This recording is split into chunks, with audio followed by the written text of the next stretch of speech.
Les dernières fouilles ont été menées au site de Dongmafang, aux environs d'un obscur village situé entre les villes de Xi'an et Xianyang. Les dernières fouilles poussées remontent à 2018 et couvraient la principale zone sur une surface de près de 600 000 m².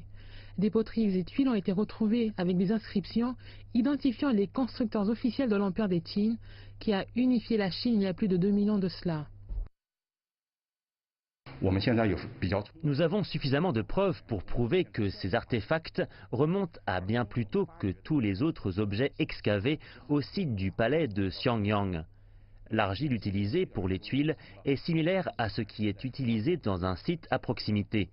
C'est la plus importante ville de l'Empire des Qin, au sud de la rivière Wei.